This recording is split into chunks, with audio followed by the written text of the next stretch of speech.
You're very, very welcome to this Fingal Sinn Féin podcast.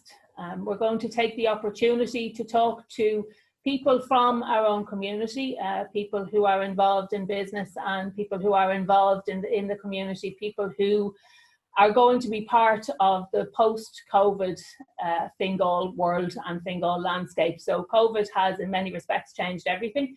And in some respects, we know that things are going to gradually go back to normal. So it's our intention to host a number of podcasts to talk to people about what the specific concerns for Fingal are and why, as is, in my opinion, Fingal needs a task force. We need a task force to look at the specific issues that are relevant to this constituency and the specific challenges that we face. We have a growing population. They all need somewhere to go to school. When they get older, they'll all need somewhere to work. They need somewhere to live, and they need sustainable communities. And there are particular challenges faced by us as we are on the edge of Dublin, out in the North County. So I'm delighted to be joined by two people, one of whom I know knows a lot about being on the edge. It's Pearse Doherty. He is Sinn Féin's finance spokesperson, and he is TD for Donegal. Pearse, you're very welcome. I'm also delighted to be joined by Anthony Cooney, who is the Chief Executive Officer of Fingal Chamber. And we're going to have a discussion about post-COVID, how we can rebuild, and also what are the particular challenges faced by businesses here in Fingal, particular challenges for workers, for employment, and also what supports are in place, and what could the government be doing to ensure that in a post-COVID environment that we have the tools that we need to rebuild and also to expand and to ensure that we have jobs for people who live in Fingal as we all try and cut down on the amount of travel that we do. So you're both very, very welcome. I am your hostess. Thank you, Louise. So I'll get right into it. I have a couple of questions here, but we can just pick it up as we're going along. I suppose the first question really would be, what kind of supports are going to be needed, specifically tailored supports are going to be needed for businesses, and what would be the role, as you would see, of government in terms of providing that? And Anthony, I'll come to yourself first on that. Okay, Louise. In terms of supports, I think there's an array of supports out there that have been provided by government in the short term. There's no doubt about it that this is an unprecedented event in world history, let alone Irish history. And I think there's a huge amount of supports required. We ourselves, as the Chamber of Commerce, have undertaken a number of surveys of our members in the Fingal region. The sector that's come out that's been particularly badly hit would be the tourism and hospitality sector. It literally stopped overnight, as a lot of businesses did, but this particular industry and the sector of it is very, very badly hit. There's over 90% of the businesses closed, and we have a roadmap for reopening, which is it's not going to see the reopening of all of them, if things go as we hope, until the 10th of August, and even then in a limited fashion. So it's going to be very difficult, for businesses to reopen. I think even in that sector where people have restaurants or hotels, there's going to be social distancing issues. People have floor space in their premises to hold X amount of people. In rough cut terms, they'll probably be able to hold about 35% of their normal capacity. They will still have the same costs, rates, staff, and all the other inherent utility costs and so on. And I think it's requiring an unprecedented response from government, and it's going to need it, and it's on a sustained basis, not just until somebody opens their door again. And even if we give people money in the short term to reopen, I think they are going to need support going forward, and they really should be seen by government as an investment in the business community, because at the end of the day, if we've got companies making money, they're paying corporation tax, they're employing people who are paying tax, and the people who are paying tax are spending in the local economy. And we really need to support all industries, but I would say certainly the hospitality and tourism sector. It's such a big sector here, and I know, Pearse, in your constituency, it'd be massive. As somebody who goes on holiday to Donegal myself, You know, I know for a fact in Fingal is about 25% of the population employed in tourism and hospitality. But there are lots of other sectors, you know, it's right through the piece, and we're going to have to do something out of the ordinary. I don't believe that austerity at the end of it is going to resolve it. I think we have to borrow money to invest it into businesses and into the community. So. Yeah, I think that's a good point, just in terms of the need for it to be not just a short-term stick and plaster, that the impact of this is going to be very long. And Pearse, if I could just bring you in there on that, and just in relation to what can and what should be done, not just short-term, because short-term the needs are very acute, but there needs to be sustainability built into it. Yeah, and I think, you know, when we start talking about the supports for businesses, and therefore by extension the supports for workers, we need to remember that this kind of this crisis that we have, this fiscal deficit that we're building up, and the fact that the economy is on its knees is unlike anything else. It's unprecedented. We say that before, but it's not because there's a lack of demand. It's because we, for health reasons, rightly so, put the economy to sleep. So, you know, you've put the economy into an induced coma. Now we want to slowly, section by sector, bring it back to life. And in doing that, you know, the type of compressions and mouth to mouth that you would be doing is financial support to businesses, so that they can keep alive or on that kind of life support until their time comes to open their doors, and then support afterwards, as Anthony said. And the second thing is supports for the workers, for the families who've lost income, because we need that type of domestic demand to be there within the local economy. There's no point businesses open their doors when you know, their neighbours haven't got two pennies to rub together and are worried about making the rent or paying the mortgage or other bills. Then, you know, there's no point a restaurant opening because they won't have the footfall. So we need to do all of that. So it's a different type of supports. It's a different type of scenario that we're in than we were in 10 years ago. The big issue here then is that, so you need supports right now to keep a business on life support machine, or in a position where they're not going to give up. And I agree completely with Anthony. And, you know, to create a business takes a lot of time. It takes a certain group of people or individual and entrepreneur, and many businesses are not profitable for the first couple of years. But remember, we're just left a period where we were, you know, businesses were rapidly growing, they were productive, you know, there always was issues in Ireland in relation to profitability and productivity of small, medium enterprises compared to our European neighbours. And I think that's because we've had always a huge focus on FDI and really haven't put the proper supports and incentives there for SMEs.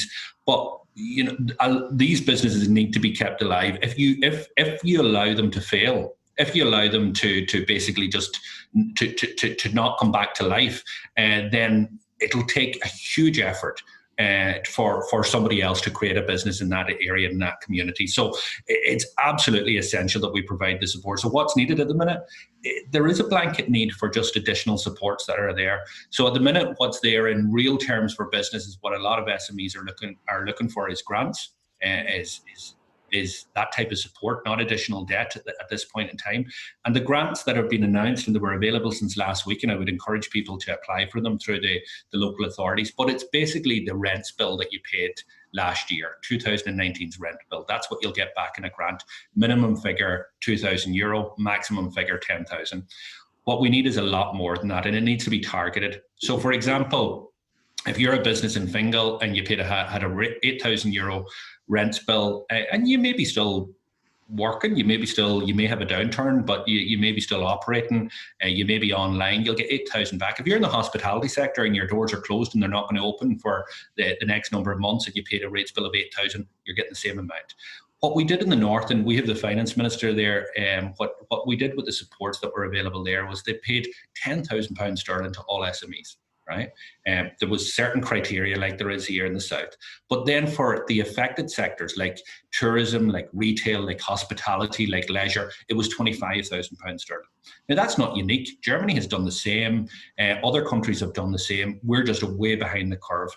And then what we need is sector by sector supports because what you need for the hospitality sector is different what you'll need for the retail sector, and it is different again what you'll need for the manufacturing sector, which is those ongoing supports. And some of these sectors may not need ongoing supports. Once they're able to open their doors, the demand may be there and they can just go on, but the others have got restricted ability to trade, whether it's because of the restrictions or indeed because of the demand. And one of the big issues that we have to do is, people aren't just going to go and start going back into restaurants or going to concerts after being told to isolate for, and stay 2 meters away from each other. So you're going to have to kind of incentivize people to spend as well, because people are going to be feared that it's going to be safe. If we're going to incentivize people to come out and spend their money, we need to be able to tell them that the place that they're going to is safe. And again, that requires, the kind of support that you would need if you're running an online business going to be very different to if you're customer facing and if you're you're struggling to reopen a restaurant. We have a particular issue here in the constituency, Pearse. It's one around underemployment. So over 70% of people who live in Fingal and who are working leave every morning to work. So they leave on trains that are overcrowded, they leave on buses that are overcrowded, or if they're like me and they have to drive to work, they hit the car park, otherwise known as the M1 in the morning, and they sit and they wait. So what COVID has done is it's switched a lot of people to working from home. But again, that comes to the question, we're not really set up here for people working from home. I don't think anywhere particularly is. And I often hear politicians giving out about rural broadband. We have a serious issue in several parts of the constituency with broadband. So just to come to yourself, Anthony, in relation to that, would you be focusing on, and would you be hopeful that more people are going to be in a position to work from home and actually stay close to home? And that in that regard, what's the kind of thing that's going to be needed to make that happen? Well, I agree. We should make it easier for people to work remotely. I think broadband is part of it. I think high-speed broadband for any developed economy is a given in this day and age. But I think it's more than just broadband, Louise, because we've got if you take the availability of grade A commercial property, I think Fingal has in the greater metropolitan area about 5% of the estate of grade A commercial property. Now, some people might say, well, there's going to be, will there be a requirement for it, in the next couple of months with everybody working at home? But the facts remain that if you go on the M50 going north to south, the amount of people that cross the M50 to go work in grade A commercial property somewhere on the other side of the strawberry beds is phenomenal. Yet in Fingal, we can't get permission to develop some of the land for grade A commercial property in around the M50.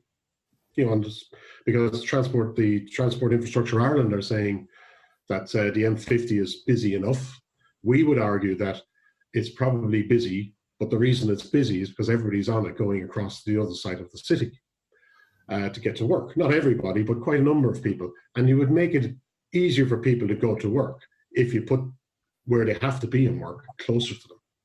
So it's a double-edged sword. There's broadband, but there's also some of the planning stipulations that are there that are at national government level, or certainly within the remit of national government. So, and I agree. I think what this is going to do for all of us is that it's going to say to us that, maybe what we were doing in the past is going to be done differently. And maybe we're going to spend a bit more time at home, more quality time. So hopefully we all wake up at the end of it all and say, do you know what? Working at home a day or two a week is not that bad. Yeah. And I think people are, they're realising that now, but I think as well that they're also looking at that space in between. And I'm conscious that I'm talking to my colleague who commutes a very long way when he has to work in Leinster House, and I know it's all relative if we're giving out about our commute, Pearse, but I suppose the idea that you would go into the office in town once or twice a week, but that you'd have separate space to be able to work out of, I think is something that we would absolutely need to focus on for this area in particular. And again, to address the issue of underemployment, it's quite unusual that we would have that situation whereby people, the vast majority of people, have to leave the constituency every morning because there just simply isn't the work for them to do. They live close enough to their work, but for a lot of people, I think they've experienced being in work for 8 or 9 or 10 hours a day, but without the additional 4-hour commute on top of that. And I think that for an awful lot of people, that's kind of giving them back their life. And I don't think that kind of genie is going back into the bottle anytime soon. But the question for us then is, how do we build on that? What specific supports can be there? What can we do just in terms of a longer term plan to ensure that people can work from home where they want to and can avail of facilities locally, like hubs? And I'm thinking about we have hubs dotted around the constituency, but if we're going to make that work, there's going to have to be an awful lot more of that, and that has to be done with the public health and safety concerns in mind.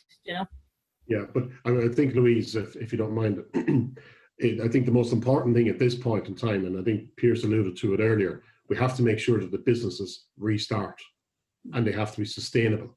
So therefore, we need funding to get them to restart, and we get them to be sustainable. Because if we don't get that part right, I don't think we'll have to worry about working at home. Yeah. So it's really important we get that right. And I suppose at the end of the day, it's going to come down to money. And if you go back in 2008, our issue then was like I suppose a fundamental imbalance between taxation, income, and spending. So that was our issue, painful as it was. This instance, we've had a major worldwide health crisis, and we've had a recession in the space of a weekend, and the entire world is in it. So the option for our brothers, our sisters, our children to emigrate isn't there now. They can't. A, won't be allowed in probably to a lot of countries, and B, they're in a similar situation to us. So I think we got to solve it ourselves. And if anything, this is going to show us that what's happened over the last 2.5 months, by what we've done as quickly as we've done things, and we can argue one way or the other whether we've done the right thing or not. I think in the main, it's been unprecedented, but in the main, I think we got quite a bit of it right. But it has shown us that we can do whatever we want to do in this country, providing we have the political will and the backbone to do it. So we have to do it. Yeah, we have to. It's a good point, because we've just come through or in the middle of a period of unprecedented change. And Pearse, if I could just bring you in on that, just in terms of the difference between what's happening now. We don't have the release valve of emigration. We know that. So it isn't. It can't be a case that we just sit back and say, well, that's it. We're heading into a recession and there's nothing we can do. Even at this stage, with everything still in flux, there are still actions that can be taken. Yeah, there are, and what needs to be done is certainty needs to be given. There's certain things that we know. So we know that we're not going to have a vaccine this year. We know we're not going to have a cure. That we're going to have to live with the virus. But and we also know, and let me just, in case anybody thinks that I'm suggesting that every company is going to come through this, companies aren't going to come through this. Companies have already made their decision that they're not going to reopen, and some companies would have been struggling before the pandemic, and they've made a decision anyway. And companies fail all the time. The point is that we have an unprecedented amount of companies that have shut their doors. We have over 1 million people that are on employment supports. Those employment supports are due to be unwound in the next 2 weeks. They can't be unwound. That's the reality. These companies need to be supported. They need to be supported more. You need to also look at internationally. All of this is kind of state aid money, so it's money we're given to business, so we need to get approval. We're one of the least countries that is actually using state aid in Europe at this point in time, and that is because we're not as ambitious as other areas. So there's a number of loan schemes, and they kind of refer to some of the support. So there's 2 loan schemes in particular. The number of applications in one of those loan schemes is 150. The other loan scheme has got 50 applicants. The terms of the loans are just complex. People are just saying it's just ridiculous. It's not in tune with where we're at or where business are or the pandemic, and also the interest rates that are being charged. So one of the first things the government did is to cut the interest rates in one of the loan schemes from 8.5%, I think, down to 4.5%. Now, 4.5%, to offer businesses loans at 4.5% is simply just doolally stuff at this point in time. We are borrowing, and we borrowed last week on the international markets €750 million at 0.45%. So, minus 4.45%, which means 45 basis points, which means that the bondholders are actually asking Ireland to take their money and they're paying us to do it. So at a time when businesses need grants, they need support, they don't need additional debt at high interest rates, what we need to do is look at what other areas are doing and copy them. Take the best of what's happening. So in Britain, for example, you can get zero interest loan. We are able to borrow in the international markets at less than zero. So why aren't we providing that type of support that the state gets to business? So zero interest loans for the first 12 months, no repayments for those 12 months. And then after that, marginal interest rates applies after that. So either business can pay back those loans in the first year if they're back up and running, or the second year, but they need to be 5-6 years loans so that businesses have that breathing space at low interest rates, but no interest in the first 12 months being accrued. That's the type of supports that we need, Louise. Now, there isn't a huge opportunity in all of this here, and I don't think we should miss it, and that was your question, that we just need to reimagine how we do business and all the rest. And you talk about, the underemployment, but for employers who are employing people in the capital city, it's hugely expensive. Like the cost of commercial property and renting, is massive. And it's not just in the capital city. We've had the same thing in Donegal. People want to be in Letterkenny. You're offered premises in places like where I come from, Gweedore, and they said they're not really interested. Then we create a hub, we create remote access, and they're saying, this is fantastic. We don't have to build the additional capacity that we needed for the extra 100 workers. We're able to actually get something very cheap in remote working. So we need to be able to facilitate home working, but more and remote working, which is the hubs that are catered for all of this. The problem with the home working is that everybody was just thrown into it. There was no preparation, no. Everybody's kind of doing it out of their kitchen, their bedroom, some cases. And what we need to do, and we need to give incentives to people. So at the minute, like people are getting, you can get tax incentives of roughly about it's €3.20 per day, where you're not taxed. People need to know that. It's about 16 quid per week. There'll be a lot of tax claims at the end of this, but we also need to incentivize businesses. So, for example, a business can provide me with a desk, if there's space in my house or in my garage or wherever, can provide me with a desk, a printer, a laptop, and whatever else I need, and they can write it off their tax bill over 8 years. We need to see that as an accelerated capital allowance, which means they can actually claim it back in the first year. They can do that for other energy efficiency issues like lights or heating, energy efficient heating. This has to be seen as not just a support for business, but actually a support for climate, because of the less people who are travelling up to Dublin or vice versa, whether it's going to the major town, then the better. And it's also, it ticks the box about quality of life. When you're finished work, you're back in your house, if you've ever left it in the first place, within 5-10 minutes. You've got more time to do the school run or the kids run to the football or whatever. You're not getting stressed out because you're in traffic polluting, the environment and all the rest. It ticks so many boxes, but it has to be planned, and it also needs to be incentivized.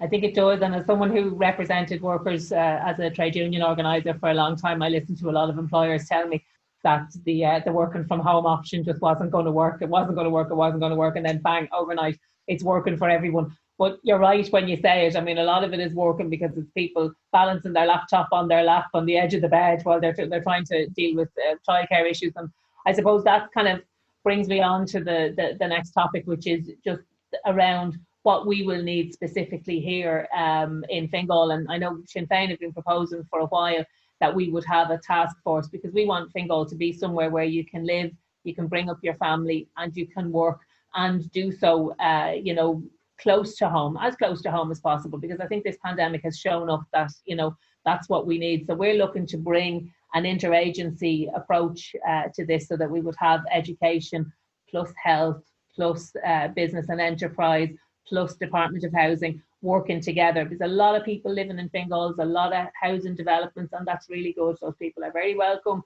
but we don't have the amenities, we don't have the facilities, and we haven't planned for the education. So I think this pandemic provides us with a unique opportunity to reimagine what Fingal could be like.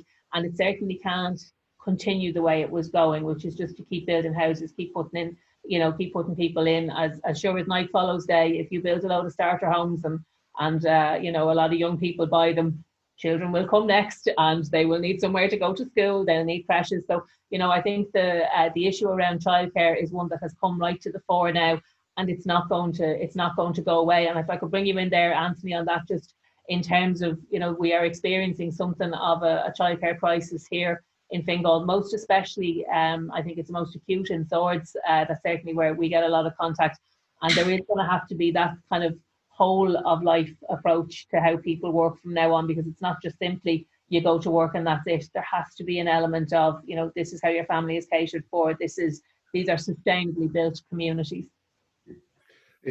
I agree. Childcare is such a fundamental part of somebody's ability to go to work. I think coming out of this issue over the last couple of weeks, people will be far more cognizant of the fact now that being at home with their children or having them properly looked after is so important. What's happened in the last 20 or 25 years, I can only talk of my own experience. I have a 22-year-old and a 20-year-old, and I spent a lot of time away, but out of the country. My wife worked part-time here, and I would honestly say that I probably missed out on something that I'll never get the time to retrace my steps again. And I think when you look around, certainly where I live now, and the amount of people spending time with their children, I think that they'll appreciate it all the more, albeit under the tragic circumstances that we have. But I think childcare is a fundamental issue. And one of the things I would say about working in Ireland is that, and for businesses, it's too expensive to run a business, because everybody has to pay. They're paying health insurance on top of state contribution to health. They then have to pay money to get their children minded, plus all the other attendant costs. And it drives up the cost of doing business. And I think that's a fundamental issue we have. But coming back to the childcare issue specifically, there are people who are going to work to pay their utility bills and feed their children, and they have to pay for them to be minded just to achieve that. And that's for me is, if you get somebody who's working in a business and they're happy in their business, they're happy at home, everything is much better, the world's in a much better place. But I think it's difficult here, and I think childcare it's like we struggle with it in the last number of years in this country, right across the piece, let alone not only Fingal, but in other areas. But I think it's something that we do have to get a resolution to. And maybe it's that the parents are not in town working or overseas or wherever they have to be. They may be working in a hub that's closer by. I think, and that changes things. It changes things. I mean, it's a long time since I had small children to bring around, or small child to bring around, but it fundamentally changes everything when you live close to where you work. And I've experienced both. I've experienced the long commute and the crash, and also having my daughter in school more or less where I was working, and the difference is just phenomenal. Just in terms of childcare, Pearse, if I could just bring you in on that. And I know that as a party we have some very ambitious plans for childcare, because it is one of those, the pandemic has kind of focused people's attention on it, but for a lot of time it's something that you struggle with, and then it's over when your kids hit a certain age, so you kind of move on to the next set of struggles. But I think there's been a concerted focus on it. I think that's probably a very good thing, actually. Yeah, I think it is, and it's been so tied into our economic recovery now, and people are starting to question, how am I going to go back to work? Like, how, is there going to be childcare places? How's childcare going to go back up and running if they have to social distance? How are you going to tell, toddlers and waddlers, to stay 2 meters apart from each other? There's going to be all of these challenges. But it probably just reinforces the central part that childcare plays. And how many months ago, 5 months ago, we were out I was out in picket lines. I know you were, Louise, supporting the childcare workers. We're talking about a very low paid profession here, people with academic degrees, and they're barely on above the minimum wage. So there's issues right across the sector. I was listening just to your conversation there with Anthony, and I was just thinking back, about education and secondary level education, because I believe we're going to bounce back as a nation. It's going to take time. There's going to be pain. Not everybody's going to come through this. Not every business is going to come through this. But I think we're going to bounce back. I think we're going to be back at a point where we're talking about full employment again. I think the ingenuity and the entrepreneurship of the Irish people is remarkable. So we will adapt, we will twist, and we'll come back at it. And we need to provide supports to make sure that happens as quickly as possible and as painless as possible. So we'll get to this point again where we're in a difficulty in terms of childcare prices, childcare costs, childcare availability, all of that. And, one of the things that has been huge in terms of our economy is because we have a good, well-educated workforce. But it wasn't always that way. Secondary level education was for the few and not for everybody, until a very bold decision by a previous minister who didn't even tell his cabinet that he was going to make secondary level education free and make it a public service. That is exactly what we need to do with childcare. So when we went into the last election, Louise, you know that one of the core kind of policy platforms we had was to actually do that with childcare. It would take a period of time, but the idea was that over a 5-year period, incrementally, you would take on the wage bill of the sector. We've done it overnight as a result of the pandemic. Now, I'm not suggesting that can be, just continued without any tweaks or anything like that there over the next period. But that's exactly what we need to do. We need to actually make childcare a public service, as it is done in other areas. We need to see it as an addition to the economy. It allows people to enter the workforce. It contributes, to economic activity. It contributes in a major way with the programme childcare that we have in the high level of third level qualifications to the actual development of the child itself. So we need to invest in childcare, and I don't want to see when the unwind and that we go back to a point where we reset the clock, that childcare providers are back up and running, left at it themselves, that we're still paying the highest fees across Europe, that we have low pay within the sector, that we have a huge churn, a huge turnover of people because of all of those issues. That isn't where we need to be. We need to say, like, this is an opportunity. I agree with Anthony. We've done remarkable things as a people over the last number of weeks, and of course all of this costs money, but we can do remarkable things as well. We can do things with what this is thrown up, and I think there's an opportunity here in childcare actually not to reset the clock, but actually to take a bold step forward and look at childcare as a public service. I think you're dead right. Well, my mother used to always say that the issue of childcare would never be addressed for as long as it remained a women's issue, but once it became a problem for everybody, that it would get the kind of attention that it deserves. But I actually think now people are starting to think about not just childcare as an expense, but as a place where your kids go to get educated, and also as an essential part of a functioning economy. And certainly with the youngest and fastest growing population in the state, as we have here in Fingal, childcare is a very, very particular issue for us. Also the availability, and again the contribution that it makes to people on the road in the morning in their cars when they don't want to be. So I think there's a lot for us to work on there in terms of bringing those elements together and ensuring that post-COVID we take the best. And you're dead right, and Anthony said the same. We've done fantastic and extraordinary things in the last couple of months. What we need to do now is take those building blocks and ensure that the things that we got right,